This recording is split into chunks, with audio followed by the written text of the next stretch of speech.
மத்தேயு 1:22-23 வசனம். தீர்க்கதரிசி மூலமாய் கர்த்தராலே உரைக்கப்பட்டது நிறைவேறும்படி இதெல்லாம் நடந்தது. தீர்க்கதரிசி மூலமாக கர்த்தர் சொன்ன வார்த்தை நிறைவேறும்படிக்கு இதெல்லாம் நடந்தது. அவன் இதோ ஒரு கன்னிகை கர்ப்பவதியாகி ஒரு குமாரனை பெறுவாள். அவருக்கு இம்மானுவேல் என்று பெயரிடுவார்கள் என்று சொன்னார். இம்மானுவேல் என்பதற்கு தேவன் நம்மோடு இருக்கிறார் என்று அர்த்தமாம். இம்மானுவேல் என்றால் தேவன் நம்மோடு இருக்கிறார் என்று அர்த்தமாம். இயேசு கிறிஸ்து இந்த உலகத்திலே பிறந்தார். அது எல்லாருக்கும் ஒரு வாழ்த்துக்களை நாம் பகிர்ந்து கொள்கிறோம். இயேசு கிறிஸ்து பிறந்ததுக்கு நோக்கங்கள் உண்டு பிரியமானவர்களே. இயேசு கிறிஸ்து ஏன் பிறக்க வேண்டும்? ஏனென்றால் மனிதன் தேவனை விட்டு விலகி போய்விட்டார். தேவனோடு இருந்த மனிதன் தேவனை விட்டு விலகி ஓடி மறைத்துக் கொண்டான் தன்னை தானே. தேவன் உலகத்தை நேசித்து தன் நேசகுமாரனாக இயேசு கிறிஸ்துவை இந்த உலகத்துக்கு அனுப்பினார். இந்த உலகத்துக்கு அனுப்பும்போது அவர் தீர்க்கதரிசி மூலமாக அவர் தீர்க்கதரிசன வார்த்தையை உரைத்தார். நாம் எடுத்துக்கொள்வோம் ஏசாயா என்ற தீர்க்கதரிசி புஸ்தகம் 7ஆம் அதிகாரம் 14வது வசனம். ஏசாயா தீர்க்கதரிசி புஸ்தகம் 7ஆம் அதிகாரம் 14வது வசனம். யாராவது வாசிங்க. ஆதலால் ஆண்டவர் தாமே உங்களுக்கு ஒரு அடையாளத்தை கொடுப்பார். ஆண்டவர் தாமே உங்களுக்கு ஒரு அடையாளத்தை கொடுத்தார். இதோ ஒரு கன்னிகை கர்ப்பவதியாகி ஒரு குமாரனை பெறுவாள். அவருக்கு இம்மானுவேல் என்று பெயரிடுவார் என்று ஏசாயா தீர்க்கதரிசி பல ஆண்டுகள் முன்பாக தீர்க்கதரிசி உரைத்தார். அந்த இயேசு கிறிஸ்து பிறக்கிறதுக்கு முன்பாக தீர்க்கதரிசி மூலமாக சொன்ன காரியம் என்னென்றால் இம்மானுவேல் என்று அவருக்கு பெயரிடுவார்கள். இம்மானுவேல் என்றால் தேவன் நம்மோடு இருக்கிறார் என்று அர்த்தமாகும். தேவன் நம்மோடு இருக்க வேண்டும் என்றால் இம்மானுவேல் நமக்குள் பிறக்க வேண்டும். இம்மானுவேல் ஆகிய கர்த்தர் நமக்குள் பிறந்தால்தான் தேவன் நம்மோடு இருப்பார். இல்லை என்றால் தேவன் நம்மோடு இருக்க மாட்டார். பிரியமானவர்களே, நாம் கிறிஸ்துவ பண்டிகையை கொண்டாடலாம். இம்மானுவேல் பிறக்காமலே நீங்கள் இந்த உலகத்தின் மக்கள் கிறிஸ்துமஸை கொண்டாடலாம். ஆனால் உண்மையான கிறிஸ்துமஸ் என்ன என்றால் கிறிஸ்து நமக்குள் பிறக்க வேண்டும். கிறிஸ்து நமக்குள் பிறந்தால்தான் அவர் நம்மோடு இருக்க முடியும். அவர் நமக்குள் பிறக்க வேண்டும் என்று வேதாகமும் ஒரு வேதமாக ஆணித்தரமாக சொல்லுகிறது. யோவானேந்திர சுவிசேஷம் 1ஆம் அதிகாரம் 14வது வசனத்தை வாசிப்போம் என்றால் யோவானேந்திர சுவிசேஷம் 1ஆம் அதிகாரம் 14வது வசனத்தை வாசிங்க.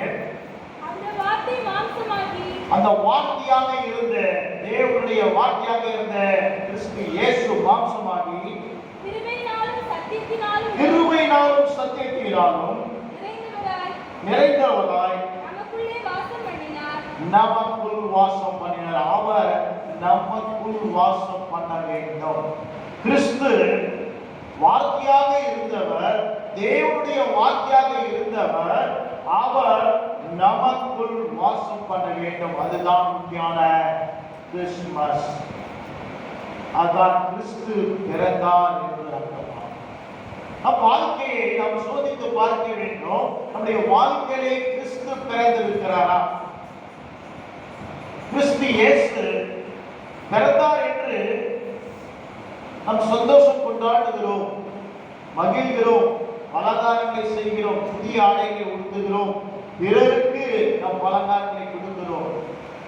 மகிழ்ச்சியாக இருக்கிறோம், ரொம்ப சந்தோஷம். ஆனால் உண்மையான கிறிஸ்துமஸ் என்ன என்றால், கிறிஸ்து நமக்குள் பிறந்திருக்கிறாரா இல்லையா? கிறிஸ்து நமக்குள் பிறந்தது உண்மை என்றால், அந்த கிறிஸ்துவை பிறர்கள் நம் மூலியமாக அறிந்து கொள்ள வேண்டும். கிறிஸ்து இயேசுவை பிறர்கள் அறிந்து கொள்ள வேண்டும். அப்படிப்பட்ட கிரியைகள் நம் மூலியமாக வெளிப்பட வேண்டும். நம் பேச்சிலே, நம் நடையிலே, நம் செயலிலே கிறிஸ்துவை பிரதிபலிக்கிறவர்களாக நாம் வாழ வேண்டும் என்றால், கிறிஸ்து நமக்குள் பிறந்திருக்க வேண்டும். கிறிஸ்து நமக்குள் பிறந்தால்தான் தேவன் நம்மோடு இருப்பார். கிறிஸ்து பிறக்காவிட்டால் தேவன் நம்மோடு இருக்க மாட்டார். நாம் கொண்டாடலாம், ஆனந்தம் கொள்ளலாம், சந்தோஷம் கொண்டாடலாம். ஆனால் கிறிஸ்து இல்லாவிட்டால் தேவன் நம்மோடு கூட இருக்கவே மாட்டார். ஆனால் ஆண்டவருடைய விருப்பம் கிறிஸ்து நமக்குள் இருக்க வேண்டும். ஆண்டவர் நம்மோடு இருக்க வேண்டும் என்று விரும்புகிறார். ஆண்டவர் மனிதனை மண்ணால் உருவாக்கி நாசின் சுவாசத்திலே ஜீவ ஆத்மாக ஆகிற மனிதனை அவரோடு இருக்க வேண்டும் தான் உருவாக்கினார். குளிர்ச்சியான வேளையிலே ஆண்டவர் மனிதனை சந்திக்க வருவார். அவனோடு சம்பாஷிப்பார், அவனோடு நடப்பார், அவனோடு பேசுவார். அதுதான் ஆண்டவரின் திட்டமாக இருந்தது. ஆனால் அந்த திட்டத்தை மனிதன் இழந்து விட்டார். மீண்டும் ஆண்டவர் ஒரு திட்டத்தை ஏற்படுத்தினார். என்ன திட்டம் என்றால், ஸ்திரீயில் பிறக்கிறவர் சத்துடைய தலையை நசுக்கி மீண்டும் தேவனோடு நாம் நடக்கும்படிக்கு, தேவனோடு உலாவும்படிக்கு ஆண்டவர் மீண்டும் ஒரு வாசலை நமக்காக திறந்து தந்திருக்கிறார். அந்த வாசலுக்குள் நாம் பிரவேசிக்க வேண்டும். வெளிப்படுத்த எடுத்துக்கொள்வோம். வெளிப்படுத்த 3ஆம் அதிகாரம் 20வது வசனம். இடத்துல வாசிங்க. வெளிப்படுத்தல் 3ஆம் அதிகாரம் 20வது வசனம். இதோ வாசற்படியிலே நின்று தட்டுகிறேன். இதோ வாசற்படியிலே கிறிஸ்து இயேசு நின்று தட்டிக் கொண்டிருக்கிறார். ஒருவன் என் சத்தத்தை கேட்டு, ஒருவன் கிறிஸ்து இயேசுவின் சத்தத்தை கேட்டு கதவை திறந்தார். அவனிடத்தில் நான் பிரவேசித்து, அவரிடத்தில் கிறிஸ்து இயேசு பிரவேசித்து அவனோடு போஜனம் பண்ணுவேன். அவனோடு போஜனம் பண்ணுவேன். அவனும் என்னோடு போஜனம் பண்ணுவான். அவனும் என்னோடு போஜனம் பண்ணுவான் என்று யோவானுக்கு வெளிப்படுத்த நூலில் எழுதப்பட்டிருக்கிறது. அப்ப கிறிஸ்து இயேசுவானவர் இன்றைக்கு வாசலில் நின்று கதவை தட்டிக் கொண்டிருக்கிறார். அநேக பேர் இன்னும் வாசலை திறக்காமலே இருக்கிறார்கள். வாசல் திறக்காவிட்டால் கிறிஸ்து எப்படி திறப்பார்? நம் இருதயத்தின் வாசலை கிறிஸ்து இயேசு வாசலில் நின்று தட்டிக் கொண்டே இருக்கிறார். நாம் அழகாக அந்த போட்டோ கூட போட்டு வைத்திருக்காங்க நிறைய பேர் வீட்டில். Lord Jesus knocking the door. இயேசு கிறிஸ்து அந்த கதவை தட்டிக் கொண்டிருக்கிறார். அதை கேட்கிறவர்கள் திறக்க வேண்டும். சிறு பிள்ளைகளாக இருந்தாலும் சரி, இளைஞர்களாக இருந்தாலும் சரி, வாலிபர்களாக இருந்தாலும் சரி, வயதுள்ளவர்கள் இருந்தாலும் சரி, அவர்கள் அந்த வாசலை திறந்தால்தான் கிறிஸ்து உள்ளே பிரவேசிக்க முடியும். நீங்கள் அனுமதிக்காமல் கிறிஸ்துவுடைய வாழ்க்கையை பிரவேசிக்க முடியாது. அன்றைக்கு மரியாள் அனுமதித்தால், நான் அவருடைய அடிமை, நீ சொன்னபடி எனக்கு ஆக கடவுது என்று கேப்ரியல் தூதனிடத்தில் சொன்னார். அவள் அனுமதித்த பிறகுதான் கிறிஸ்து இயேசு மரியாளுடைய வயிற்றிலே பிறந்தார். இன்றைக்கு நம்முடைய குல் பிறக்க வேண்டும் என்றால் நாம் அனுமதி கொடுக்க வேண்டும். கிறிஸ்து இயேசு வெரி ஜென்டல்னஸ் அவருக்குள்ள இருக்கு. அவர் யாரையும் கட்டாயப்படுத்த மாட்டார். ஏனென்றால் நம்மை உருவாக்கினவர் நமக்கு ஒரு ஃப்ரீ வில் ஆண்டு வைத்திருக்கிறார். சுயமாக நாம் முடிவெடுக்கிற திராணி நமக்கு தந்திருக்கிறார். ஆதாமுக்கும் அந்த சுயமாக முடிவெடுக்கிற திராணி ஆதாமுக்கும் ஆண்டு கொடுத்து வைத்திருந்தார். நல்லதும் தீமையும் தெரிந்து கொள்கிற திராணி மனிதர்களுக்கு ஆர்டர் கொடுத்து வச்சிருந்தார். மனுஷர்கள் எதை தெரிந்து கொள்கிறார்கள்? நன்மை ஆற்ற விரும்புகிறார். நாம் நன்மை தெரிந்து கொள்ள வேண்டும், தீமை அல்ல. ஆனால் தெரிந்து கொள்வது நாம் தான். கிறிஸ்து இயேசு எல்லாருக்கும் வாய்ப்பு தருகிறார். இன்றைக்கு தயா ஊழியத்தின் மூலியமாக ஒரு 20 பரிசுத்தலத்திலே நாங்கள் கிறிஸ்துமஸ் நிகழ்ச்சி அந்நிய மக்களுக்காக நாங்கள் கொண்டாடி கொண்டிருக்கிறோம். ஏனென்றால் அவர்களுக்கும் ஆண்டவர் பிறந்திருக்கிறார் என்று அந்த கிறிஸ்து பிறந்த அந்த நல் வாழ்த்துக்களை அவர்களுக்கும் கூறி, கிறிஸ்து எதற்கு பிறந்திருக்கிறார் அவர்கள் அறிந்து கொள்ள வேண்டும். அவர்களையும் ஆண்டவர் நேசிக்கிறார். எப்படி நம்மை நேசிக்கிறாரோ அப்படியே பிறரையும் ஆண்டவர் நேசிக்கிறார். நமக்காக மாத்திரமல்ல, இந்த உலகத்திற்காகவே கிறிஸ்து பிறந்திருக்கிறார். அவர்கள் அறிந்தால்தான், கிறிஸ்து இதற்கு பிறந்தார் என்று அறிந்தால்தான் அவர் ஏற்றுக்கொள்ள முடியும். ஏற்றுக்கொண்டால்தான் தேவன் அவரோடு கூட இருக்கும். இன்றைக்கு கேட்டுக்கொண்டிருக்கிற நாமும் ஆண்டவருடைய வார்த்தை கேட்கிறோம். அவர் நமது வாசலில் நின்று கதவை தட்டி கொண்டிருக்கிறார். இந்த வாசலை திறந்தோம் என்றால் அவர் நமக்குள் பிரவேசிப்பார், நம்மோடு கூட இருப்பார்.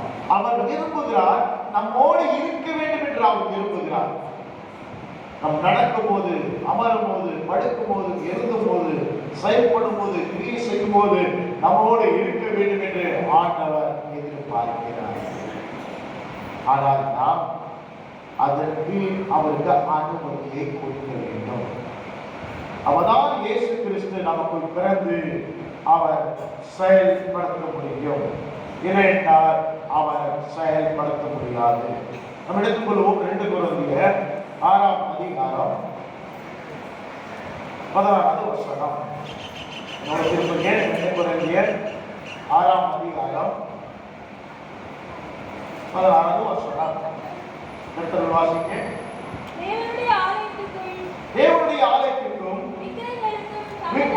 விக்கிரகத்துக்கு சம்மதம் ஏது? பவுல் அழகாக எழுதுகிறார். தேவனுடைய ஆலயத்திற்கும் விக்கிரகத்துக்கு சம்மதம் ஏது? தேவனுடைய ஆலயம் நாமாய் இருக்கிறோம். தேவனுடைய ஆலயம் யாரு?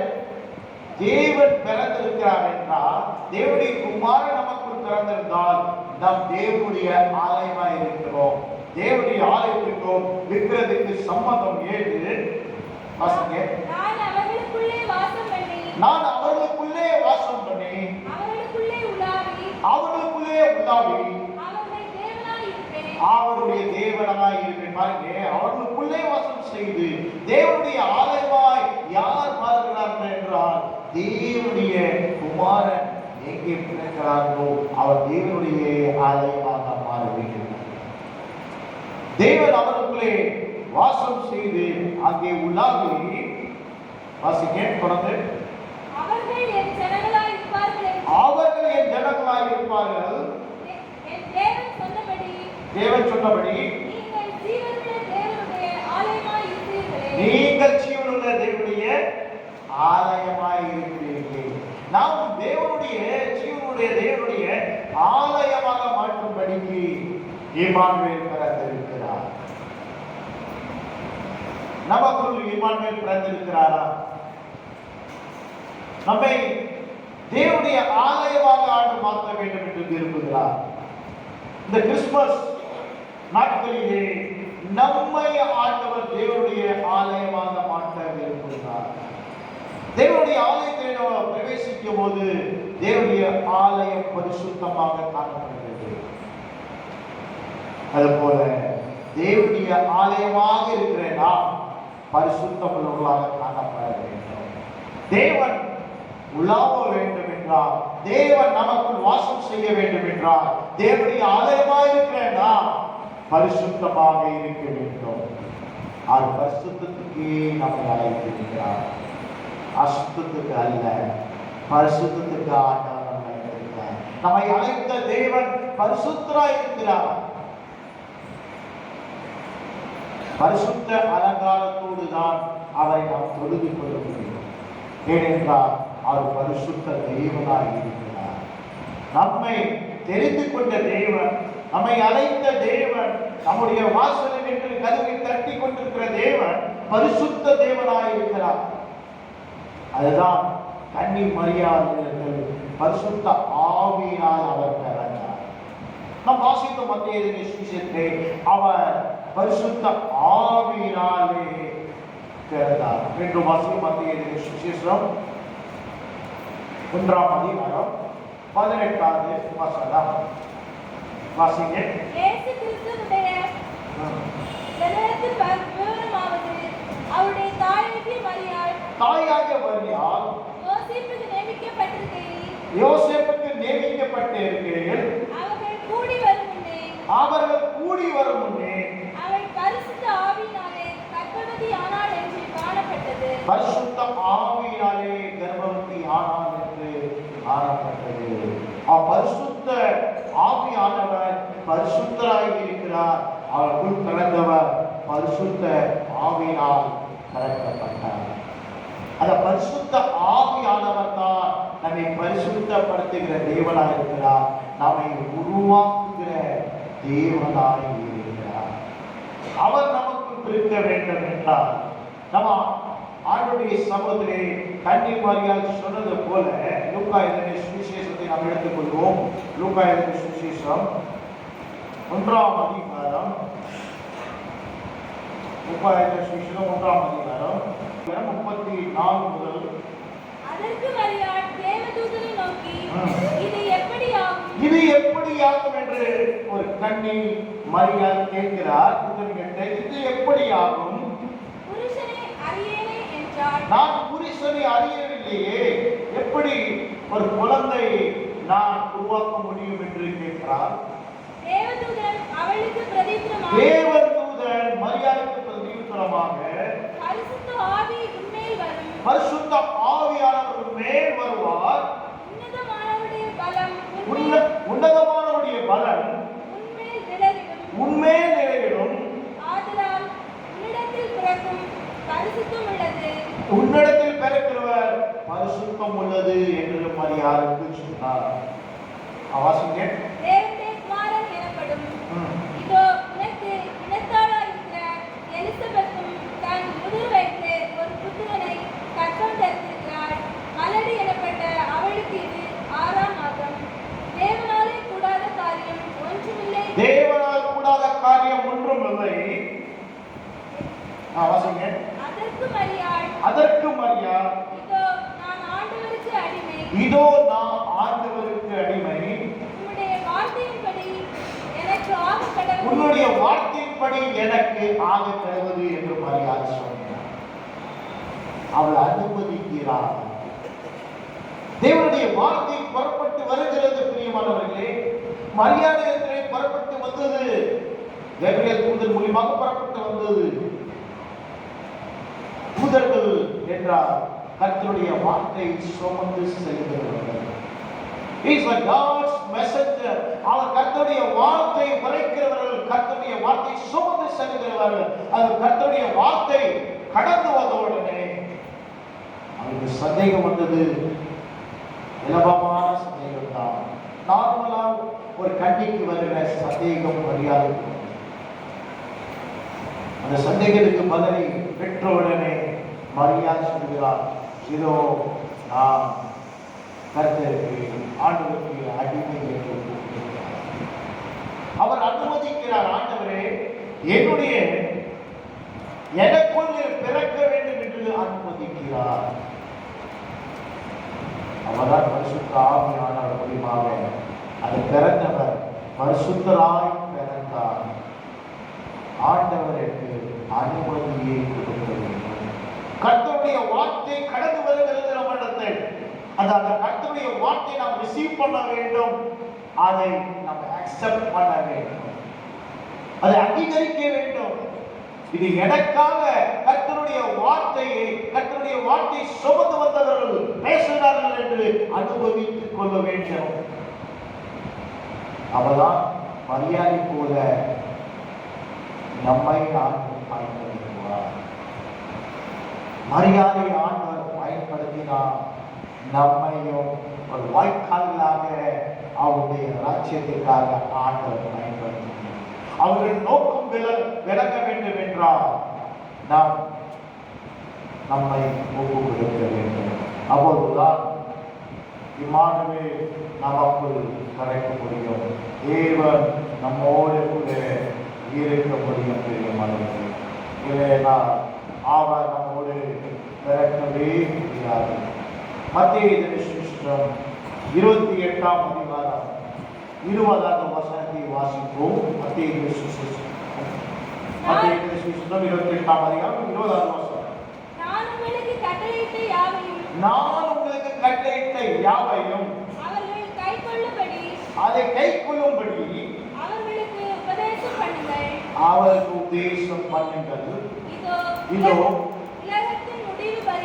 உலகத்துக்கு முடிவு பரியந்தம் சகல நாட்களிலும் நான் உங்களோடு கூட இருப்பேன் என்று இயேசு கிறிஸ்து சொன்னார்.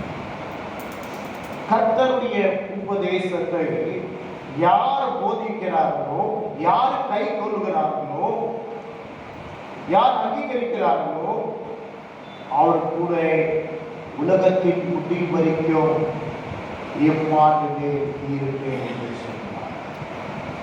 எபிரேயர்கள் இம்மானுவேல் என்ற பதத்திற்கு அர்த்தத்திற்கு தேவன் நம்மோடு இருக்கிறார் என்று அர்த்தம். அந்த இம்மானுவேல் இன்றைக்கு நமக்குள் கடந்திருக்கிறாரா? நம்ம எங்கேயும் கடந்து சென்றாலும் தேவன் நம்மோடு இருக்கிறாரா? நம்ம எந்த சூழ்நிலை கடந்து சென்றாலும் தேவன் நம்மோடு இருக்கிறாரா? அதை நாம் உணர்கிறோமா? தேவன் நம்மோடு இருக்கிறார் என்று உணர்கிறோமா? பழைய ஏற்பாட்டில் ஒரு பக்தனை பார்ப்போம். ஆதியாகமம் 39ஆம் அதிகாரம். ஆதியாகமம் 39ஆம் அதிகாரம் 2வது வசனம் 3வது வசனம். கர்த்தர் யோசேப்போடு இருந்தார். யாரோடு இருந்தார்? யோசேப்போடு இருந்தார். அவன் காரிய சித்தி உள்ளவனானான். கர்த்தர் நம்மோடு இருந்தார். நம் காரிய சித்தி உள்ளவர்களாக மாறுவோம். அவன் எகிப்தியனாகிய தன் எஜமானுடைய வீட்டில் இருந்தான். கர்த்தர் அவனோடு இருக்கிறார் என்றும் அவன் செய்கிற யாவையும் கர்த்தர் வாய்க்க பண்ணுகிறார் என்றும் அவன் எஜமான் கண்டாரா? பாருங்க, கர்த்தர் நம்மோடு இருந்தால் நம் சாதாரண மனிதர்களாக இருக்க மாட்டோம், காரிய சித்தி உள்ளவர்களாக மாறுவோம்.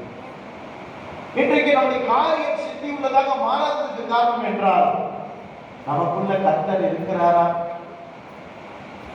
என்று ஒரு கேள்வி வருகிறது, சந்தேகம் வருது. நான் செய்கிற காரியம் வாய்க்க மாட்டேங்கிறது, நான் எடுக்கிற முடிவில் எல்லாம் தோல்வி அடைகிறேனே, என்னுடைய பிளானிங் எல்லாம் விருதாக போகிறது, ஏன் போகிறது? என் செயல்பாடுகள் எல்லாம் விருதாக மாறுகிறது. ஏனென்றால் கர்த்தர் நம்மோடு இல்லை. கர்த்தர் நம்மோடு இருக்க வேண்டும் என்றால் கர்த்தரை நாம் அழைக்க வேண்டும். கர்த்தரை எனக்குள் வாசம் செய்கிறார், உம்முடைய ஆலயமாக மாற்றுகிறாங்க, எனக்குள் ஒரு ஆவி வருகிறாங்க. பழைய ஏற்பாட்டில் இருந்த பக்தனை நம்ம வாசிக்கிறோம். கர்த்தர் யோசேப்போடு இருந்தால் அவன் காரிய சித்தி உள்ளவனாய் இருந்தார். பிற ஜாதி மக்கள் பார்க்க வேண்டும், கர்த்தர் இவர்களோடு இருக்கிறார் என்று பார்க்க வேண்டும். நம் முகத்தை பார்க்கும் போது இது கர்த்தருடையவர்கள், இவர்கள் தேவனுடைய ஆலயம் என்று அவர்கள் புரிந்து கொள்ள வேண்டும். நமக்கும் அவர்களுக்கு ஒரு வித்தியாசம் இருக்க வேண்டும். தேவனுடைய ஆலயத்துக்கும் விக்கிரத்துக்கு ஒரு வித்தியாசம் உண்டது போல நம்முடைய வாழ்க்கைக்கும் பிறருடைய வாழ்க்கைக்கு ஒரு வித்தியாசத்தை அதை வாழ்க்கை காட்ட வேண்டும். கிறிஸ்து நமக்கு பிறந்தது உண்மை என்றால், கிறிஸ்து நமக்கூட இருக்கிறார் உண்மை என்றால், நாம் காரிய சக்தி உள்ளவர்களாக மாறிவிடும். அது மாத்திரமல்ல, பிறர்கள் அறிந்து கொள்வார்கள் கர்த்தர் இவரோடு இருக்கிறார். யோசேப்போடு கர்த்தர் கூடவே இருந்தார். அவை செய்கிற காரியம் எல்லாம் வாய்த்தது என்று அவருடைய எஜமான் அறிந்து கொண்டார். நம் சூழ்ந்து இருக்கிறவர்கள் அறிந்து கொள்ள முடிகிறதா? கர்த்தர் நம்மோடு இருக்கிறார், இவர்கள் செய்கிற காரியங்கள் எல்லாம் வாய்க்கிறது என்று பிரஜாதி மக்கள் அதை பார்க்கும்போது அறிந்து கொள்ள முடிகிறதா? உண்மையாக கர்த்தர் நமக்குள் இருந்தார், தேவனுடைய ஆலயமாக நாம் இருந்தோம் என்றார், இம்மானுவேல் நமக்குள் பிறந்திருந்தது உண்மை என்றார், நம் காரிய சுற்றி உள்ளவர்களாக மாறிவிடுகிறோம். நாம் செய்கிற காரியங்கள் எல்லாம் வாய்க்கிறோம். பிறர்கள் அறிந்து கொள்வார்கள் கர்த்தர் இவர்களோடு இருக்கிறார்கள் என்று புரிந்து கொள்வார்கள். நாம் பேர் சொல்லாமலேயே இவர்கள் கிறிஸ்துவர்கள் என்று அறிந்து கொள்வார்கள். இவர்கள் கிறிஸ்துவை தரித்தவர்கள் என்று அறிந்து கொள்வார்கள். இவருடைய பேச்சிலே, இவருடைய நடையிலே, இவருடைய உடையிலே, இவருடைய செயல்பாட்டிலே கிறிஸ்துவை பிரதிபலிக்கிறார்கள். இவர் கிறிஸ்துவுடையவர்கள், இவர் தேவனுடைய ஆலயம் என்று அறிந்து கொள்வார்கள். இவர்கள் பரிசுத்தர் என்று அறிந்து கொள்வார்கள். இவர் பரிசுத்த தேவனை ஆராதிக்கிறவர்கள், பரிசுத்த தேவனை தொழுது கொள்கிறவர்கள், தேவன் இவர்களோடு இருக்கிறார் என்று அவர்கள் புரிந்து கொள்வார்கள். யோசேப்பு தன் பெற்றோரோடு இல்லை, சகோதர சகோதரர்களோடு இல்லை, ஒரு அடிமையாக விற்கப்பட்டவர், எகிப்துக்கு விற்கப்பட்டவர். ஆனால் கர்த்தர் அவனோடு இருந்தார். என்ன காரணம்? வாசிப்போம். ஆதியாகமம் 39ஆம் அதிகாரம். ஆதியாகமம் 39ஆம் அதிகாரம் 9வது வசனம். வாசிங்க. ஆதியாகமம் 39:9. இந்த வீட்டிலே ஒருவரும் பெரியவரில்லை, நீ அவருடைய மனைவியாக இருக்கிறதினால் உன்னை தவிர வேற ஒன்றையும்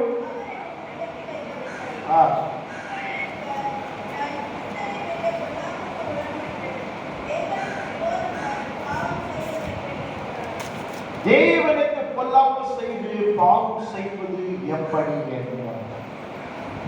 அப்ப தேவனுடைய பயம் யோசேப்புக்குள் காணப்பட்டது. தேவன் நமக்குள்ள இருக்க வேண்டும் என்றால் தேவனுடைய பயம் நமக்குள்ளே இருக்க வேண்டும். யோசேப்பு ஒரு இளைஞன், ஒரு வாலிபன், ஒரு துடிப்பு உண்டு, ஒரு பலம் உண்டு. ஆனால் அந்த இளைஞனுக்குள் தேவனுடைய பயம் காணப்பட்டது. எதற்கு தேவன் அவனோடு கூட இருந்தார் என்றால் அவனுக்குள் தேவனுடைய பயம் காணப்பட்டது. அவன் பொல்லாப்புக்கு விலகி ஓடவனாய் காணப்பட்டான். பொல்லாப்பு பேசாமல், பொல்லாப்பு செய்யாமல் அந்த இருக்கிற இடத்தை விட்டு ஓடினான் என்று வேதவசனம் சொல்லுகிறது. தேவன் நம்மோடு இருக்க வேண்டும் என்றால் தேவனுடைய பயம் நமக்கு இருக்க வேண்டும். தேவன் நமக்குள்ளே இருக்கிறார் என்றால் தேவனுடைய பயம் நமக்குள் இருக்கிறது என்று பிறர்கள் அறிந்து கொள்ள வேண்டும். யோசேப்பு டிக்ளேர் பண்ணுகிறார், தேவனுடைய பார்வைக்கு நான் எப்படி துர்மார்க்கமான காரியத்தை செய்ய முடியும் என்று டிக்ளேர் பண்ணுகிறார். அதனால் தேவன் அவரோடு இருந்தார். ஆதியாகமம் 39ஆம் அதிகாரம் 20-21 வசனத்தை நாம் வாசிப்போம். ஆதியாகமம் 39:20-21. யோசேப்பின் எஜமான் யோசேப்பை பிடித்து ராஜாவின் கட்டளையால் காவலில் வைக்கப்பட்ட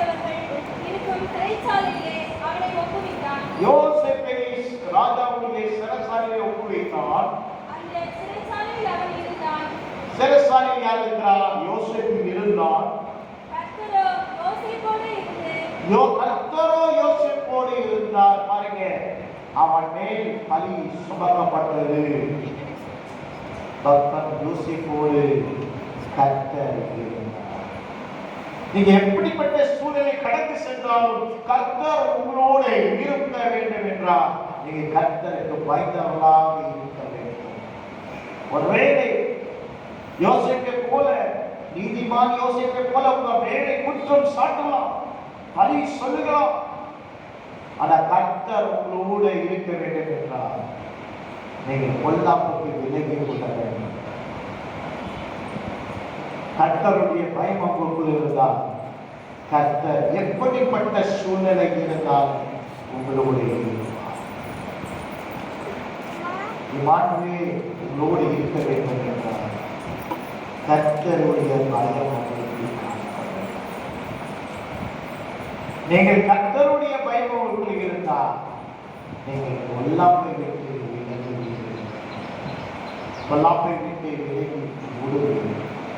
எடுத்துக்கொண்டு யோபு 28ஆம் அதிகாரம் 28ஆவது வசனம். யோபு 28வது வசனம். மனுஷனை நோக்கி இதோ ஆண்டவருக்கு பயப்படுவதே ஞானம், ஆண்டவருக்கு பயப்படுவதே ஞானம், பொல்லாப்பை விட்டு விலகுவதே புத்தி என்றார். பொல்லாப்பை விட்டு விலகுவதே புத்தி என்றார். பாருங்க, மனுஷனை நோக்கி சொல்கிறார் கர்த்தருக்கு பயப்படுவதே ஞானம். அந்த ஞானம் யோசேப்பு கிடையாது. கர்த்தருடைய பயம் வருவதனால் அந்த ஞானம் காணப்பட்டது. அந்த ஞானத்தினால் தான் சொப்பந்தத்துக்கு அவனால் அர்த்தத்தை சொன்னார். பொல்லாப்புக்கு விலகிறது என்னது? பொல்லாப்புக்கு விலகிறது புத்தி. அந்த புத்தி பொல்லாப்புக்கு அவன் விலகி இருந்தான். யோசேப்பு சகோதரர் செய்கிற பொல்லாப்பான காரியத்தை அவன் தகப்பனுக்கு வந்து சொல்வான். இந்த மாதிரி சகோதரர்கள் பொல்லாப்பு செய்து கொண்டிருக்கிறார்கள் என்று வந்து சொல்வார். அதனாலே அந்த சகோதரர்கள் அவர்களை பகைத்தார்கள் என்று ஆதியாகமம் 37ஆம் அதிகாரத்தில் சொல்லப்படுகிறது. பிரியமானவர்களே, பொல்லாப்புக்கு விளைகிறதுனால அவனுக்குள் புத்தி காணப்பட்டது. கர்த்தருக்குள் பயந்ததினாலே ஞானம் அவனுக்கு கொடுக்கப்பட்டது. நமக்கு ஞானமும் புத்தி இருக்க வேண்டும் என்றால் நம் கர்த்தருடைய பயம் நமக்கு இருக்க வேண்டும். பொல்லாப்பை விட்டு நாம் விலகி இருக்கும் போது கர்த்தர் பேசுவார். மீண்டும் நம் ஆதியாகமம் 39ஆம் அதிகாரம் தொடர்ந்து 21ஆவது வசனத்தை வாசிப்போம். அதிலும் 21. கர்த்தரோ யோசேப்போடு இருந்து அவர் மேல் கிருபை வைத்தார். பாருங்க, கர்த்தருடைய பயம் அவனுக்குள் இருந்ததால் கர்த்தர் அவனோடு கூட இருக்கிறது மாத்திரம் இல்லை, அவனை கிருபை வைத்தார். தேவன் நம்ம கிருபை வைக்க வேண்டும் என்றால் கர்த்தர் நம்மோட இருந்தால் தான் நம்ம கிருபை விளங்கும். கர்த்தர் நம்மோடு இல்லாவிட்டால் கிருபை இறங்கவே இறங்காது.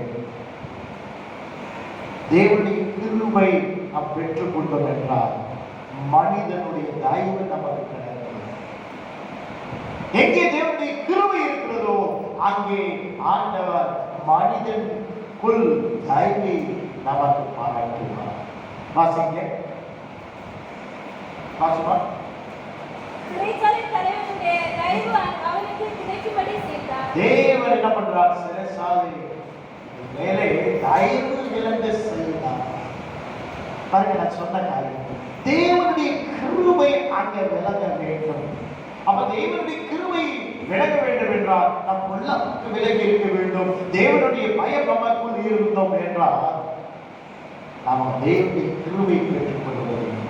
தேவனுடைய கிருபை நாம் பெற்றுக் கொண்டோம் என்றால் மனுஷனுடைய தயவு நமக்கு கிடைக்கும். இயேசு கிறிஸ்து எட்டு கிடக்கிறது. லூக்கா எழுதின சுவிசேஷம் 2ஆம் அதிகாரம் 52வது வசனத்தை வாசிப்போம். லூக்கா எழுதிய சுவிசேஷம் 2ஆம் அதிகாரம் 52வது வசனம். இயேசுவானவர் ஞானத்திலும் விருத்தியிலும் தேவ கிருபையிலும் மனுஷ தயவிலும் அதிகமாய் விருத்தி அடைந்தார். இயேசு கிறிஸ்து எப்படி விருத்தி அடைகிறார் பாருங்க. தேவனுடைய கிருபையிலும் மனுஷ தயவிலும் விருத்தி அடைந்தார். இயேசு கிறிஸ்து தேவனுடைய கிருபை அவருக்கு தேவைப்பட்டது, மனுஷ தயவு தேவைப்பட்டது. இந்த உலகத்தில் வாழ்வதற்கு, நமக்கும் இந்த உலகத்தில் வாழ்வதற்கு தேவனுடைய கிருபை தேவை, மனுஷனுடைய தயவு தேவை. இந்த உலகத்தில் தான் நாம் வாழ்கிறோம்.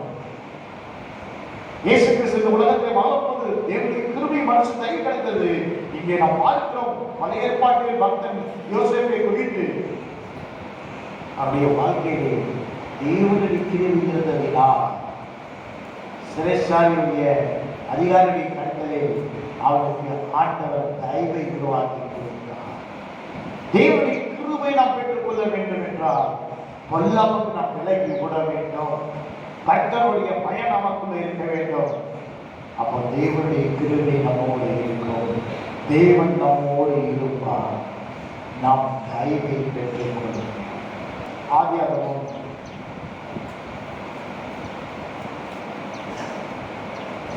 41ஆம் அதிகாரம் 16வது வசனம். ஆதியாகமம் 41:16. அப்பொழுது யோசேப்பு பார்வோன் சொப்பனத்தை கண்டார்.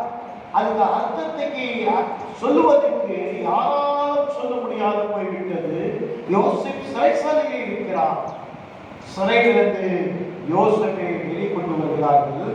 அப்போது பார்வோன் யோசேப்பிடத்தில் சொல்கிறார், நீ சொப்பனத்துக்கு அர்த்தம் சொல்கிறவனாய் இருக்கிறாய் என்று நான் கேள்விப்பட்டேன். அப்போது யோசேப்பு பார்வோனிடத்தில் சொல்கிறார், வாசிங்க. நான் அல்ல, தேவனே பார்வோனுக்கு மங்களமான வார்த்தை அவர் அருளி செய்வார். பாருங்க, பார்வோனுக்கு முன்பாக தேவனை உயர்த்துகிறார். தேவன் யோசேப்போடு கூட இருந்ததுக்கு காரணம் அவ்வொல்லாத்தை வெறுத்தான், தேவனுக்கு பயந்தான், துன்மார்க்கத்தை விட்டு ஓடினான். தேவனை உயர்த்துகிறார். எங்கே நாம் தேவனை உயர்த்துகிறோமோ அங்கே தேவனுடைய மகிமை கடந்தவர்கள் தேவன் அங்கே வாசம் செய்கிறார். தேவனை நாம் உயர்த்த வேண்டும். தெரியுமானவர்களே, கர்த்தராகிய தேவனுடைய மகா பெரிய கிருபையினால் கடந்த மாதம் நாங்கள் ஒரு ஆபீஸை கட்ட ஆண்டவர் செய்தார். இந்த ஆபீஸ் கட்டி கொண்டிருக்கும் போது தேவன் எங்களுக்கு சொன்ன காரியம், அவரை உயர்த்தி துதிக்க வேண்டும், அவரை ஸ்தோத்திரிக்க வேண்டும், பலி செலுத்த வேண்டும். ஒரு 1000 ஸ்தோத்திர பலி இந்தியிலே நாங்கள் எழுதினோம். வேதாகத்தில் அடிப்படையிலே வேதாக மாற்றின் பிரகாரமாக 1000 ஸ்தோத்திர பலியை நாங்கள் எழுதினோம். தேவனை நாங்கள் உயர்த்தும் போது தேவனுடைய பிரசன்னமாக இறங்கினது. வந்த மனிதர்கள் எல்லாம் கிறிஸ்தவர்கள், கிறிஸ்துவற்றவர்கள், அண்டை ஜாதி மக்கள் வந்து இங்கே தேவனுடைய சமூகம் இருக்கிறதை நாங்கள் உணர்கிறோம் என்று சொன்னார்கள். எங்கே நாம் தேவனை உயர்த்துகிறோமோ அங்கே தேவனுடைய சமூகம். யோசேப்பு இங்கே கணவருக்கு பதிலை சொல்கிறவர், அவனுக்கு ஆண்டவர் அந்த ஞானத்தை தந்திருந்தார். ஆனால் அந்த ஞானத்தை அவன் மேலாக காட்டாமல் தேவனை மேன்மையாய் காட்டினான். அந்த வாழ்க்கையிலே தேவன் முதலாவது இடத்திலே இருந்தார். அதனால்தான் தேவனை அவன் உயர்த்தினான். தன் வாழ்க்கையிலே தேவன் முதலாவது இடத்தை இருந்தால் தேவன் நம்மோடு இருப்பார். யோசிப்போடு தேவன் எல்லா சூழ்நிலையும் நாம் வாசிக்கிறோம். யோசிப்போடு தேவன் இருந்தார். அவன் வெறுக்கப்பட்டான் சகோதரர்களாக அவன் பகைக்கப்பட்டான். ஆனால் தேவன் அவனோடு இருந்தார். அவன் அடிமையாக விற்கப்பட்டான். அங்கே தேவன் அவனோடு இருந்தார். அவனுக்கு பொல்லாப்பு நேரிட்டது. அவனை சிறையில் போட்டார்கள். தேவன் அவனோடு கூட இருந்தார். ஏனென்றால் தேவனுக்கு பயந்து பொல்லாப்புக்கு விலகி துன்மார்க்க செய்து விலகி கர்த்தரை உயர்த்துகிறவனாய் இருந்தார். நீங்கள் தேவனை உயர்த்துகிறவனாய் இருந்தீர்கள் என்றால் தேவன் உங்களோடு இருந்தார். தேவன் யோசுவை உயர்த்தினார் என்று நாம் பார்க்கிறோம். ஆதியாகமம் 41ஆம் அதிகாரம் 41ஆவது வசனத்திலே பின்பு பார்வோன் யோசேப்பை நோக்கி எகிப்து தேசம் முழுமைக்கும் உன்னை அதிகாரியாக்கினேன் என்று எகிப்து தேசத்துக்கே முழுமையாக நான் உன்னை அதிகாரியாக்கினேன் என்று பார்வோன் சொன்னார். பகைக்கப்பட்டவர், வெறுக்கப்பட்டவர், விற்கப்பட்டவர், பொய் சாட்சி அவனே உரைக்கப்பட்டவர், சிறையில் இருந்தவர். ஆனால் தேவன் அவனோடு இருந்ததினால் தேவன் அவனை உயர்த்தினார். எகிப்துக்கே அவன் அதிகாரியாக மாறினார். எங்கே அவனை போட்டால் அங்கே அவனை தேவன் உயர்த்தினார். உங்களை ஆண்டவர் உயர்த்த வேண்டும் என்றார், தேவன் உங்களோடு இருக்க வேண்டும் என்றார், அவரை உயர்த்தலாக நீங்கள் பாருங்கள். எங்கே நாம் தேவனை உயர்த்தி துதிக்கிறோமோ, ஸ்தோத்திரிக்கிறோமோ, பாடுகிறோமோ, புகழ்கிறோமோ, அங்கே தேவன் வாசம் செய்கிறார். தேவனுடைய ஆலயத்திலே தேவன் வாசம் செய்வதற்கு காரணம் அங்கே அவரை குறித்து பிரஸ்தாபப்படுத்துகிறோம், அவரை துதிக்கிறோம், அவரை போற்றுகிறோம், அவரை மகிமைப்படுத்துகிறோம். பரலோகத்திலே தேவன் வீட்டிருக்கிறதுக்கு காரணம் என்ன என்றால், ஓயாமல் தூதர்கள், 4 சிங்கங்கள் ஓயாமல் சேனைகளின் கர்த்தர் பரிசுத்தர் பரிசுத்தர் பரிசுத்தர் என்று துதித்துக் கொண்டிருக்கிறதினால் தேவன் அங்கே வாசம் செய்கிறார். தேவனுடைய ஆலயமாக இருக்கிற நாம் அவரை நாம் துதித்துக் கொண்டே இருக்கும் போது, அவரை ஸ்தோத்திரித்துக் கொண்டே இருக்கும் போது, அவரை உயர்த்தி கொண்டே இருக்கும் போது தேவன் நமக்குள் வாசம் செய்வார், நமக்குள் வாழ்வார். அவருடைய சடவாக இருப்போம், அவர்களுடைய தேவனாக இருப்போம். ஆனால் யோசிப்பை உயர்ந்தது போல நம்மை தேவன் உயர்த்தினார். ஆதியாகமம் 50ஆம் அதிகாரத்தை எடுத்துக்கொள்வோம். ஆதியாகமம் 50ஆம் அதிகாரம் 20வது வசனம். நீங்கள் எனக்கு தீமை செய்ய நினைத்தீர்கள். சகோதரை பார்த்து யோசித்து சொல்கிறார், நீங்களோ தீமை செய்ய எனக்கு நினைத்தீர்கள். தேவனோ இப்பொழுது நடந்து வருகிறபடியே வெகு ஜனங்கள் உயிரோடு காக்கும்படிக்கு அதை நன்மையாக முடிய பண்ணினார். ஆண்டவர் அதை நன்மையாக மாற்றினார். உங்களுக்கு தீங்கு செய்ய நினைக்கிற மக்கள் நடுவில் ஆண்டவர் உங்களுக்கு நன்மை செய்வார். எப்பொழுது செய்வார் என்றால், இவ்வாறு இருக்கும் தேவன் உங்களோடு இருக்கும் அவர் தீமையை நன்மையாக மாற்றினார். யோசேப்புடைய தீமையை அவன் நன்மையாக மாற்றுவதற்கு காரணம் என்ன என்றால், தேவன் யோசேப்போடு இருக்கிறார். அவருடைய சூழ்நிலையை நீங்கள் வாசித்து பாருங்களேன். எப்படிப்பட்ட சூழ்நிலையெல்லாம் கடந்து செல்கிறார் யோசேப்பு. அப்படிப்பட்ட சூழ்நிலையும் தேவனை அவன் விடாமல் இருந்தான், தேவனை உயர்த்தி விட்டார். ராஜா, நான் சொன்னதுக்கு அர்த்தம் சொல்லுவேன் என்று சொல்லவில்லை, தேவன் தாமே உங்களுக்கு மங்களமான வார்த்தை தருவார் என்று சொன்னார்.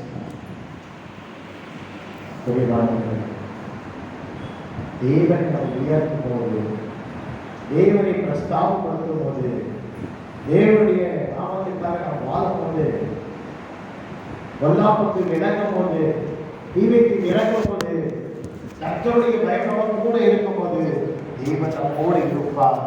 நம் காரிய சித்தி உள்ளவாக மாறுவோம். கர்த்தர் நமக்கு ஞானத்தை புத்தியை தருவார். நமக்கு எல்லா தீமையானதை நன்மையாக மாற்றி தருவார். ஆண்டவர் விரும்புகிறார், என் பிள்ளைகள் நன்மையை புசிக்க வேண்டும், ஒழுங்காக அதை சாப்பிட வேண்டும், இல்லாதவர்களுக்கு பங்குகளை கொடுக்க வேண்டும் என்று ஆண்டவர் விரும்புகிறார். நாம் கொழுமையாக சாப்பிட வேண்டும் என்று ஆண்டவர், கொழுமையாக சாப்பிடும் போது இல்லாதவர்களை குறித்து நாம் நினைக்க வேண்டும் என்று ஆண்டவர் விரும்புகிறார்.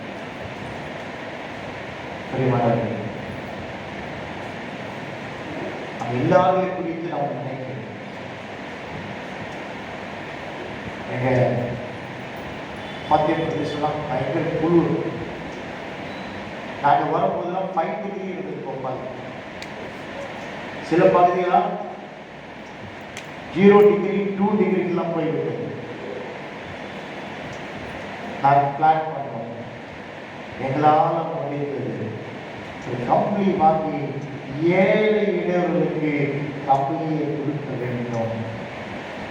நம்மை ஆண்டவர் ஆசீர்வதித்திருக்கும் போது எல்லாரும் குறித்து நாம் நினைக்கிறோம்.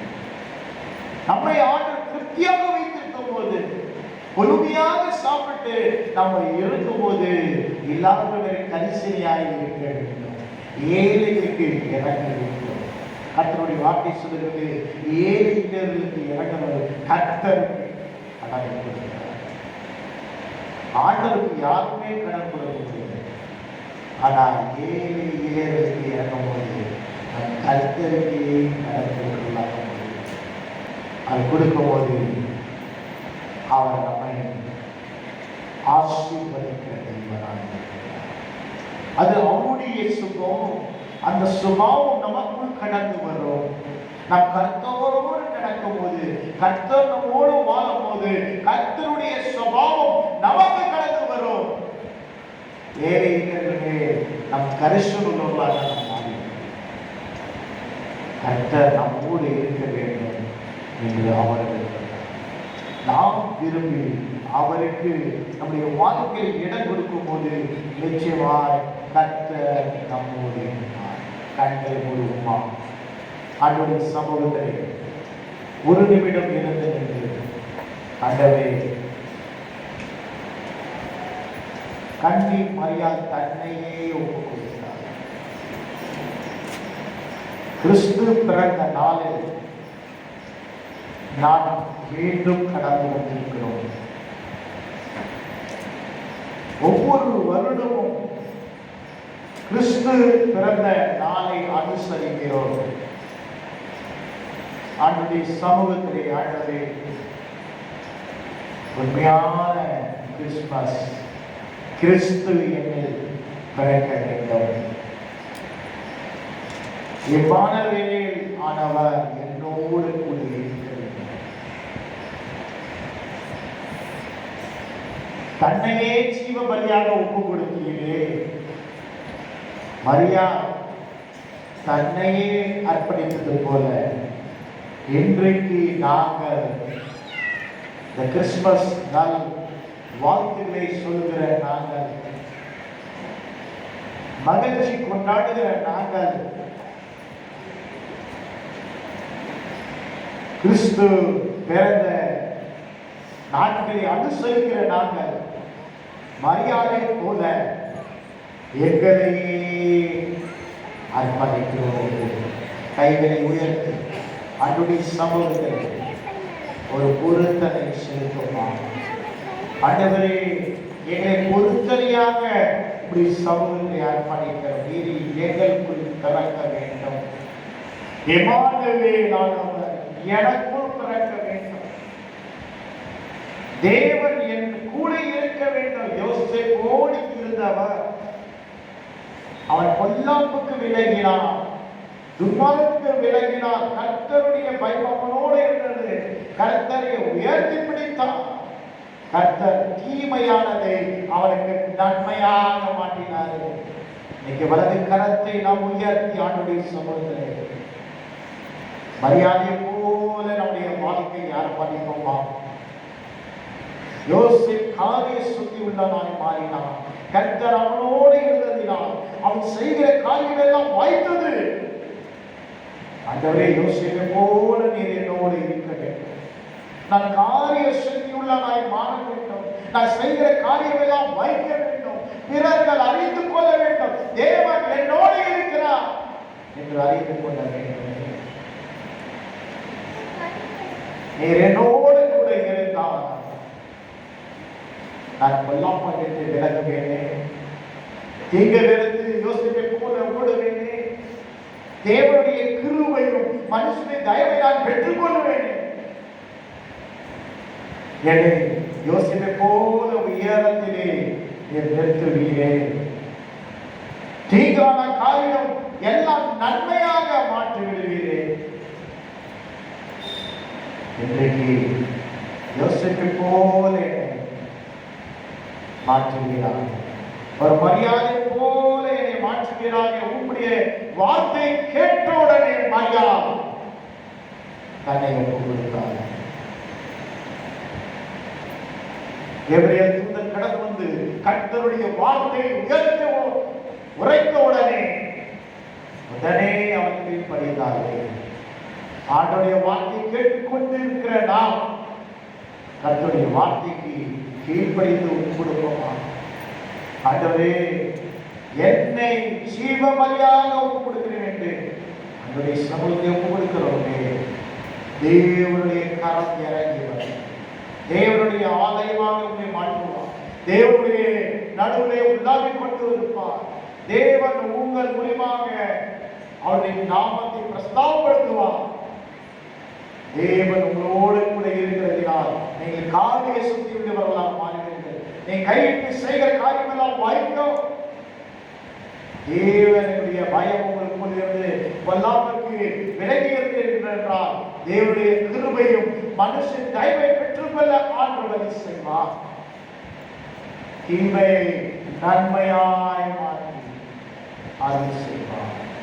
நல்ல தகப்பனே, இயேசு கிறிஸ்துவின் நாமத்தினால் மரியாதை தன்னை ஒப்புக் கொடுத்தது போல எங்களை நீர் பிறக்கும்படிக்கு, நீர் என்னோடு இருக்கும்படிக்கு கிறிஸ்து இயேசு தேவ கிருபையிலே மனுஷ தயவிலே விருத்தி அடைந்தது போல நாங்களும் விருத்தி அடைம்படிக்கு எங்களை ஜீவ பலியாக இந்த கிறிஸ்துமஸ் நாட்களிலே எங்களை ஒப்புக் கொடுக்கிறோம். என்னை பொறுப்பெடுத்துக் கொள்ள அதை ஒப்புக் கொடுத்த வார்த்தையை கேட்கிற ஒவ்வொரு வேலையும் ஆண்டவரே, கிருபை கரம் இறங்கட்ட மாட்டார். அவருடைய தயவு, மனுஷனுடைய தயவு அவர்கள் பெற்று வாழ கர்த்தர் கிருபை செய்கிறார்.